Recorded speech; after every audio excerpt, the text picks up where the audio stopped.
আমরা এটার মধ্যে একটা এটার বিরুদ্ধে মিছিল করব। আপনি তো এলাকার বড় হুজুর, আপনি একটু আসেন, আমরা ব্যানারটা ধরে আপনার ছবিটা আমাদের ছবির সাথে দেই যে আমরা সবাই প্রতিবাদ করি। বড় হুজুর কয় আমি এসব ঝামেলার মধ্যে নাই। কি এমন বড় হুজুর বোধহয় কোন এলাকায় নাই? আমি যদি আরো 2 রাকাত নফল নামাজ পড়তে পারি তাহলে আমার কিছু কাম আগাইবে। ভাইয়েরা, নামাজ কোন সময় পড়বেন? ফায়জা কুদিয়াতিস সালাত, আজান হয়েছে, আজান শুনেই ফান্তাশিরু ফিল আরদ, এটা বলে নাই? ইজা নুদিয়া লিস সালাতি মিন ইয়াউমিল জুমাতে ফাসাউ ইলা যিকরিল্লাহ।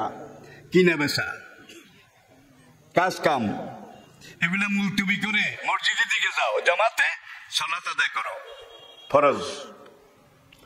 মসজিদে গিয়ে যদি আপনি প্রথম কাতার এটা দখল করতে পারেন, হুদুদে হারামে একটা উট কোরবানি দেওয়ার সওয়াব পাবেন। কিন্তু মুসল্লিদের অবস্থা কি? এই মাত্র আজান হয়েছে, আজানের পরে ইমাম সাহেব ওয়াজ করবে, ওয়াজের পরে আবার খুতবা পড়বে। আরে অনেক সময় এই যাচ্ছি, যাবো আর কি হবে আর কি, এইটা বলতে বলতে কারো জায়গা নাই। ফরজের আগে যে গুড়গুড় করে এসে মসজিদে ঢুকে, ফরজের সালাম যখন ফিরায় সব আবার গুড়গুড় করে বাইর হয়। সুন্নত আগেও পড়ে নাই। কালা রাসূলুল্লাহ সাল্লাল্লাহু আলাইহি ওয়াসাল্লাম, আজানের পরে মসজিদে এসে যারা ফরজ পড়ে বের হয়ে গেল, মান রাগিবা আন সুন্নতি, আমার সুন্নত পড়লো না, এটারে বাদ দিল, ফালাইসা মিন্নি, সে আমার উম্মত নয়। তাইলে আপনারা রইলটা কি? সুন্নত আল্লাহ নবীর খুন রাঙ্গা, দাঁত ভাঙ্গা। সুন্নত আল্লাহর নবীর রক্তে রাঙ্গা। সুন্নত আল্লাহর নবীর মাথার খুলি ভাঙ্গা। এই দিনের জন্য নবী কত রক্ত দিয়েছেন। সুন্নতের আসল means to know the real path of Islamic way of life. As a religious teacher, as a founder, as a ruler, as a leader, as a commander, as a lawgiver, as a lawmaker, Muhammad. সামনে encyclopedia নবম সংস্করণ, তারা ব্র্যাকেটে লিখেছে, মোহাম্মদ লেখার পরে সামনে ব্র্যাকেটে লিখেছে পিস বি আপন হিম, পিস বি আপন হিম, অর্থাৎ তার উপরে শান্তি বর্ষিত হোক, সাল্লাল্লাহু আলাইহি ওয়াসাল্লাম। এটা লেখার পরে বাক্য শেষ করেছে, is the Superman of the world. ধর্মীয় নেতা হিসাবে, as a religious teacher, as a founder, একজন আদর্শ জাতি প্রতিষ্ঠা স্থপতি হিসাবে, এজ এ টিচার, বয়স্ত মুআল্লিমান, একজন শিক্ষক হিসাবে, এজ এ রুলার, একজন শাসক হিসাবে, একজন লগিভার, এজ এ লমেকার, একজন আইনদাতা হিসাবে, একজন আইন প্রণেতা হিসাবে, জীবনের যত দিক থেকে মোহাম্মদ সাল্লাল্লাহু আলাইহি সাল্লামকে আমরা মূল্যায়ন করেছি, রিসার্চ করেছি, আমরা দেখতে পাচ্ছি Mohammad is the Superman of the world. Mohammad সাল্লাল্লাহু আলাইহি সাল্লাম দুনিয়ার শ্রেষ্ঠ মানব, পূর্ণাঙ্গ মানব, এনসাইক্লোপিডিয়া বলছে। আর এখানে আমাদের কিছু যুবক তরুণ দাঈ আল্লাহ, তারা যখন স্লোগান দেয় তোমার নেতা আমার নেতা, বিশ্বনবী মুস্তাফা, একদল নেতা, নেতা হইলাম আমরা। ১,৫০০ বছর আগে ওই বেটা মরে গেছে, আর এগুলো আমার করে নেতা মানে না, স্লোগান দেয় আমার নেতা তোমার নেতা বিশ্বনবী। ওলাকিন নাবিয়্যুকুম হাইয়ুন, তোমাদের নবী আমি মুহাম্মদ সাল্লাল্লাহু আলাইহি সাল্লাম কিয়ামত পর্যন্ত মদিনার রওজায় জীবিত অবস্থায় থাকবো। আল্লাহর ফেরেশতারা বেহেশতের নিয়ামতে আমাকে খাওয়াবে। ওয়া আনা আকুলু, আর আমি শুধু বলবো রব্বে হাবলি উম্মতি, রব্বে হাবলি উম্মতি, মাল্লে উম্মতি ইয়া রব। মদিনার রওজায় পাকে শুয়ে শুয়ে নবীজি উম্মতি উম্মতি বলে কাঁদতেছেন। নবীজির খুন রাঙ্গা, দাঁত ভাঙ্গা, রক্তে রাঙ্গা, মাথার খুলি ভাঙ্গা কোরআনকে নিয়ে আজকে দেল্লাগি করা হচ্ছে, মস্করা করা হচ্ছে। তবে সময় আসতেছে হিন্দুস্তানের শাসকদেরকে লোহার শিকল দিয়ে বেঁধে গৌতাতে ইমাম মাহাদির জেনারেল হেডকোয়ার্টারে নিয়ে যাওয়া হবে। নবীজি হাদিসে যা বলেছেন ৭০টা লক্ষণ ইমাম মাহাদি দাজ্জাল কিয়ামতের আগে, ৭০টার মধ্যে ৬৬টা হয়ে গেছে, বাকি আছে কয়টা? এক একটা বলি। যখন তুমি দেখবে তোমার ডাইনে বামে সামনে পিছনে পুরা পরিবেশ, পুরা এলাকা পোড়া পোড়া মাটির ঘরে ভরে গেছে। পোড়া মাটির ঘর চিনেন? এই সময় সিঙ্গার আওয়াজের জন্য অপেক্ষা করো। পোড়ামাটির ঘর বোধহয় সবাই চিনেন নাই, বিল্ডিং। সে আমাদের আমলে, আজ থেকে 50 বছর আগে। আমি মাঠে কথা বলছি, আজকে 58 বছর। এত বছর অনেক মানুষ হায়াতও পায় না। ছাত্র জীবনের শেষ, কর্মজীবনের শুরু। গ্রাম বাংলায় 10 মাইলও যদি গ্রামের রাস্তা দিয়ে হাঁটতাম, একটা বিল্ডিং পাওয়া যেত না। আর এখন বিল্ডিং ঘরে ঘরে, ঠিক কিনা বলেন? নাম্বার 1, সাদ আল কাবিলা তো ফাসিকুহুম, তিরমিজির হাদিস, কিয়ামতের আলামত। দেশের মধ্যে যে ফাসিক দি গ্রেট, গুন্ডা দি গ্রেট, সে এলাকার নেতা হবে। কানা জাইমাল কাউমে আরজুলুহুম, বাবা ভিক্ষা করেছে, মা আরেকজনের ঘরে চাকরানির কাজ করেছে, তার ছেলেরা আজকে 2তলা 3তলা বিল্ডিং বানাইয়া ইয়াতাতালুনা ফিল বুনিয়ান, ঠ্যাংরুবে ঠ্যাংদি, আমি তো বড় মেয়া হয়ে গেছি বললে তো সারা রাত বললেও শেষ হওয়া তো দূরের কথা, কোনো কুল কিনারা করা যাবে না। তাহলে পুরা দুনিয়াতে আজকে ইসলামের বিরোধিতা চলছে, ঠিক কিনা? মুসলমানের বিরুদ্ধে সব অমুসলিম, সব বেঈমান এক হয়েছে, কিন্তু আমরা মুসলমানরা ইসলামকে বাঁচাবার জন্য এখনো এক হইতে পারি নাই। এক হুজুর আরেক হুজুরের বিরুদ্ধে ওয়াজ করে, ঠিক কিনা বলেন? তাহলে বোঝা যায় এদের জন্য শনি অপেক্ষা করতেছে। শনি, শনি বুঝেন?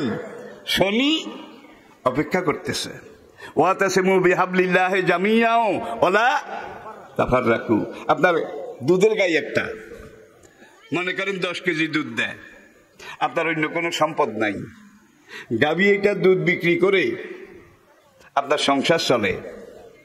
একদিন এই গাই গরুটাকে আপনি খালের কিনারে রাস্তার উপরে বেঁধে এসেছেন, ঘাস খেতে খেতে ঘুরতে ঘুরতে পার মধ্যে রশি পেঁচিয়ে গাইটা খালে পড়ে গেছে। আপনি এসে দেখেন যে গাই তো মরে মরে, কল্যাণীশির দিকে, লেজ উপরের দিকে। আপনি এখন লেজ ধরে টানেন, গায়ের ওজন অন্তত 4 মণ হবে, 4 মণ। এখন এক লোক এসে বলে, কিরে ভাই কি হয়েছে? গাই পড়ে গেছে। ধরবো নাকি? তুমি কি ক্যাম করো? আমি জোরে কও। আমি জোরে কই। আহলে হাদিস, আমি হানাফি, খবরদার গায়ের কাছে আসিও না। কিরে বাবা রে, তোর এখন হানাফি আর আহলে হাদিসের দরকার হয়েছে কেন? আরেকজন লোক আসলো, কি ভাই কি হয়েছে? গাই পড়ে গেছে। ধরবো নাকি? তোমার টুপির মধ্যে 5 কল্লি, বোধহয় গোলাপি ওহাবি, খবরদার আমার গাই ধরিও না। এমন ব্যাপার আছে না নাই? জোরে কন। আরেকজন এসে বলে, ভাই কি হয়েছে? গাই পড়ে গেছে, ধরবো নাকি? নামাজের মধ্যে আমি জোরে কও না আস্তে কও? আমি কই আমি জোরে। আহলে হাদিস, খবরদার আমার গাই ধরিও না। এতক্ষণে গায়ের কাম কিন্তু শেষ, ঠিক কিনা বলেন? একটা হিন্দু অমুসলিম হইলেও তাকে ডেকে আনা ফরজ ছিল। ভাই কে আছে যায় আমার গাই বাসা, ঠিক কিনা বলেন? এখন ইসলামের এই বিশাল সৌদমালা একজনে নার্সিং করলে হবে না, সবাইকে ডেকে সবাই সমভাবে ওয়াতাসিমু বিহাবলিল্লাহি জামিআ, সবাই মিলে ধরতে হবে। যখন ধরে আপনি টানা শুরু করবেন, ঠেলা শুরু করবেন, ওয়াকানা হাক্কান আলাইনা নাসরুল মুমিনিন, আল্লাহ বলেন যে তখন তোমাদেরকে সাহায্য করা আমি আল্লাহর উপরে ফরজ হয়ে যাবে, সবাই মিলে ধরলে। এখন কি আমরা ইসলামের যেই কোনো শাখা প্রশাখা সবাই মিলে ধরি, নাকি গরু কিলাকিলি গুতাগুতির অবস্থা কর? তাহলে আল্লাহ সাহায্য আসবে কিভাবে? হবেটা কি? নবীজির কোন কোন হাদিসের ব্যাপারে অনেক সাহাবী কিন্তু একমত ছিলেন না। ওই সাহাবী হাদিসটা যেইভাবে বুঝেছেন তিনি সেইভাবে আমল করেছেন। ঠিক ইসলাম এটা সাগর নয়, মহাসাগর। মহাসাগর। 4 জন সারেং কক্সবাজার সমুদ্র বন্দর থেকে জেদ্দার দিকে 4টা জাহাজ প্যাসেঞ্জার নিয়ে ছেড়েছে, হজে যাবে। অ্যাটেনশন প্লিজ, খুব লক্ষ্য করুন।